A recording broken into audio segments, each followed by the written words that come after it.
the new oral vaccine developed by Dr. Sabin.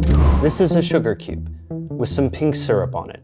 Likely more than 100 million of these were distributed around the world. But these cubes are just one element in the amazing logistics of the polio vaccine.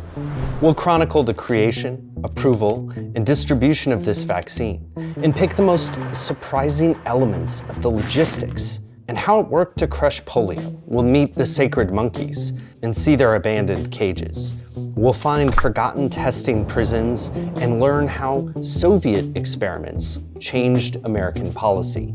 We'll track the portion cups and cardboard boxes to learn how they saved millions of lives with sugar cubes, just like this. So during this video, I'm going to fill 1,000 of these paper cups with 1,000 sugar cubes and some syrup, because it's a great symbol for this story. This story is a story of logistics, and it starts with an island full of monkeys. There's still a monkey island, one off the coast of South Carolina. It sits here, and it's called Morgan Island. It's home to 3,000 rhesus monkeys who live there.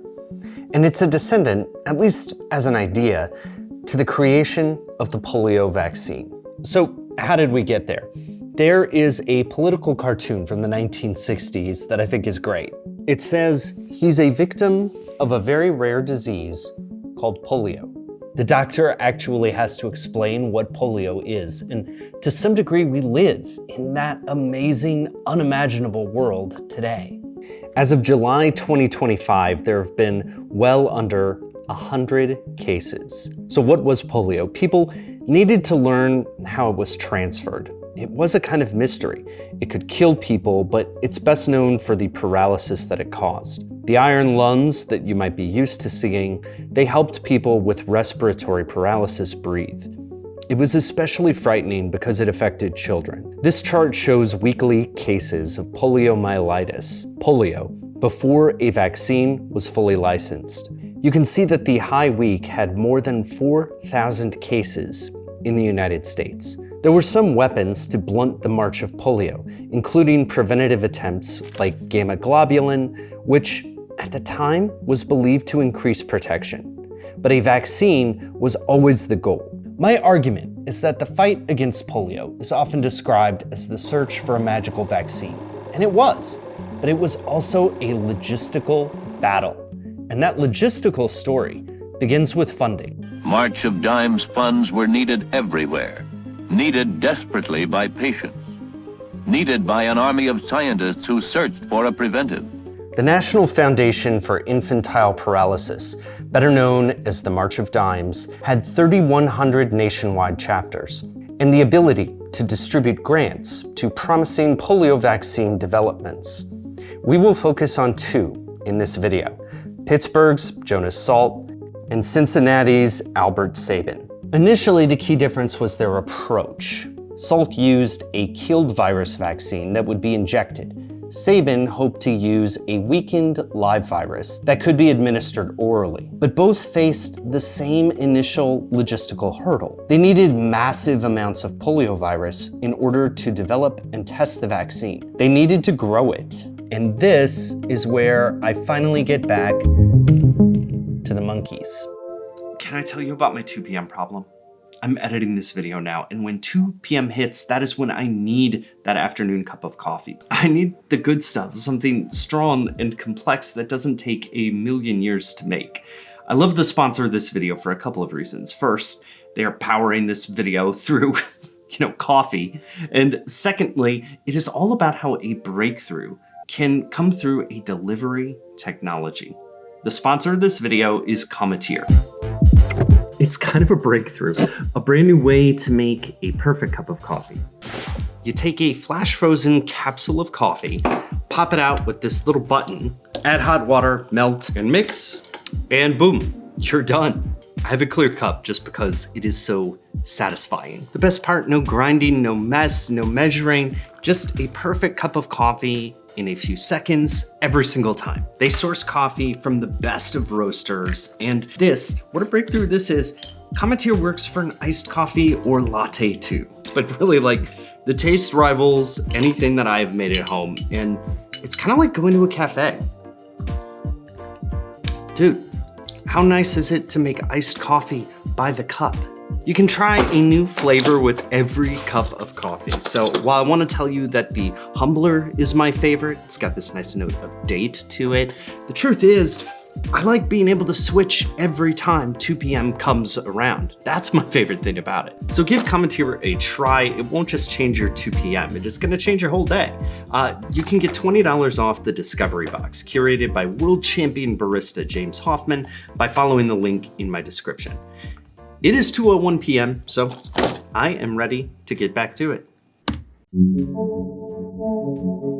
Today, the National Institute of Allergy and Infectious Diseases owns the monkeys on Morgan Island. It began in the 1970s as an attempt to create a national resource of monkeys for research, once India stopped exporting them in the 70s.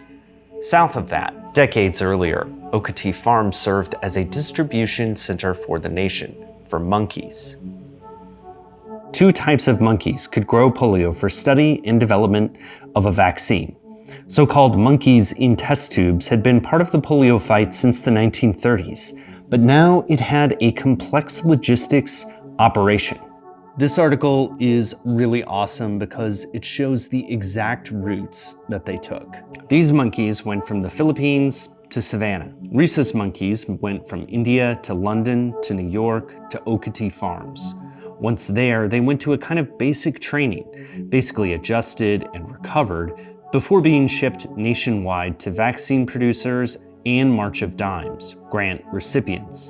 In 1954, 74,000 monkeys went through Okati Farms. On the list of recipients, University of Pittsburgh, think Salk, and University of Cincinnati, Sabin. Imagine tens of thousands of caged monkeys every year, then sacrificed to grow polio viruses.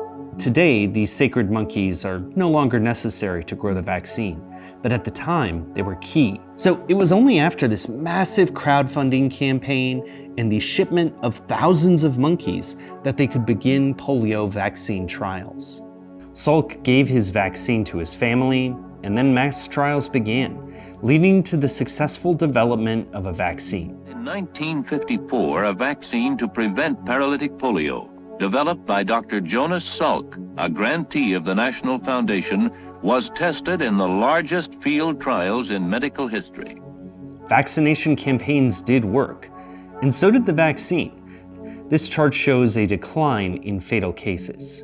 So in some ways it feels like the end of the story, but it wasn't, not even close. And the entire world heralded the discovery which assured an end to one of mankind's most dread diseases.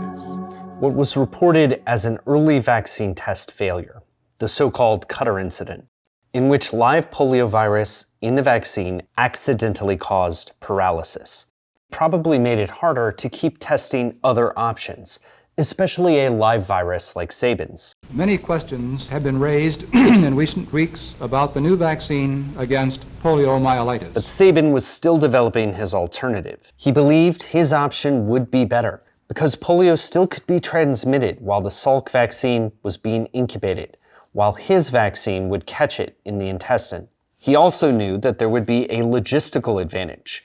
Oral administration was easier, and people preferred it. But the approval of the Salk vaccine gave the masses the impression that the polio march was over. He had to get creative. This is Chillicothe Prison, outside of Cincinnati. It sat far from Okati Farms, but it was another key testing ground. To get his vaccine approved, Sabin had to be really creative about trials. He started by testing on his family, just as Salk had. Then he tested 9,000 monkeys and 140 chimpanzees before testing on 133 prisoner volunteers. An oral vaccine in a teaspoon of milk. If you think this raises questions about medical ethics, yeah. These tests weren't enough to get the vaccine approved in the United States. He had to have bigger trials. But the US was kind of closed for business, so he decided to go farther away. in the USSR, virologist Mikhail Chumakov had been developing a polio vaccine, but he was willing to try Sabin's. Keep in mind, this was in the middle of the Cold War, but Sabin needed these Soviet trials and other European trials to prove that his vaccine could work and maybe work better than the Salk vaccine. Look at this paper by Chumakov from 1961. It lists 77 million vaccinations in the USSR and distribution of vaccines to countries like Hungary, Japan, and China. As importantly, the vaccine worked well, and even better than Salk's. This chart shows USSR regions that used a killed vaccine, like Salk's. This line shows the ones that used a live vaccine, like Sabin's. So Sabin's polio vaccine, it does this insane end run around the Cold War to save lives. On the strength of that, it was approved in the United States in 1961. That is where these come in, and where the real hustle begins. The oral vaccine had another advantage. By vaccinating many people at once, you could stop the ability for polio to spread.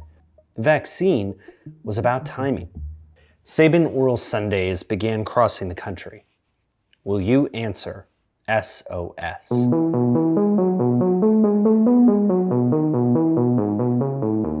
They were building immunity with the oral vaccine, just like this. Now, sometimes the vaccine was clear, sometimes there wasn't a colored syrup, but this was basically how polio was defeated in the United States, through immunity campaigns at the grassroots level. The song, "A Spoonful of Sugar Makes the Medicine Go Down," was inspired by this.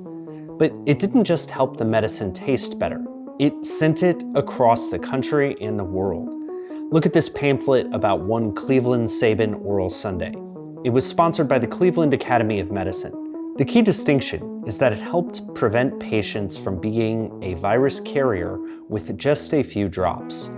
With old Welby on board, it would taste good, work fast, and prevent polio. Business gifts of sugar cubes were also common. This SOS coloring book shows the process. You'd get a paper cup, a few drops of vaccine. It would happen at a local building, like a school, and then your family would be polio risk-free. Vaccines were administered in arrangements like this one, some managing 5,000 people an hour, in which maximum efficiency could occur. And because shots weren't needed, it was much easier to inoculate massive amounts of people. I love this certificate that I got.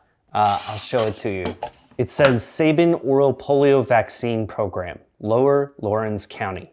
In grateful acknowledgement to the recipient, Mrs. Helen Isaac, for faithful and meritorious services given in our campaign to eliminate poliomyelitis from this area.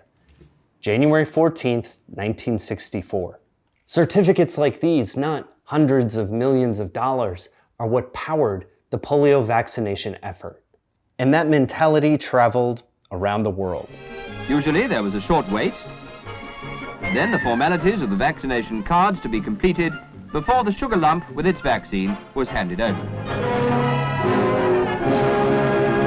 After the 1950s and 1960s, Sabin continued the effort to distribute his polio vaccine around the world, and it had a big effect on bringing down polio rates. But even this display, it falls a little short at conveying the scale and success of his efforts. Imagine that one of these cups right here represents 100,000 doses of the Sabin vaccine. That would make this 100 million doses. And there's more that have been distributed around the world. Though Salk versus Sabin was a big headline, the vaccines worked together and continue to do so to crush polio. But I made this video because while any epidemiologist or older person would know about the Sabin vaccine, I didn't. I had only heard about the work of Jonas Salk. It's a day of triumph for 40-year-old Dr. Jonas E. Salk, developer of the vaccine. I don't think this bias is just ignorance, it's reflected in the media coverage at the time. I found 2 editions of Life magazine. Here's the coverage of Jonas Salk, and here's the one picture of Albert Sabin I found in the 1950s. Above a caption, saying that he had a stormy personality. Both of these men were heroes, but we clearly celebrate the scientific breakthrough when the breakthrough cannot be understood without the context of logistics. The Sabin vaccine saved millions of lives and performed a totally different function based on how it was distributed as well as how it worked. Today, when in a low polio environment, the Salk vaccine has become a valuable tool again. The Sabin vaccine's risks of vaccine-induced polio are too high for some places. Ending polio or any disease means that there are risks and resources that have to be managed, not just discoveries that need to be made in the lab. Having more common knowledge of the incredible success of the polio vaccines, it would help us make better decisions and more informed decisions about the treatments that we face more commonly today. The logistical effort to cure polio is as worth celebrating as the discovery of a vaccine. One doesn't work without the other.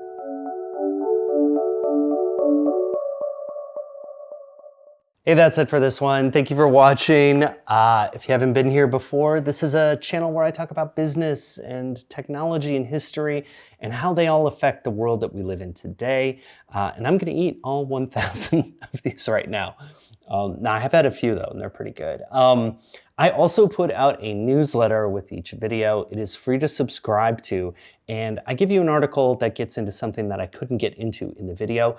And this week, I wanted to tell you a little more about the founding and early efforts of the March of Dimes. It's an organization that I had always heard a little bit about, but I just kind of scratched the surface in this video. So I want to give you a little bit more context on that and how they really changed not just the United States, but the world with this polio vaccine funding. So yeah, that's it for this one. Love to know what you think about it in the comments, and hopefully I will see you in the next one. All right, bye.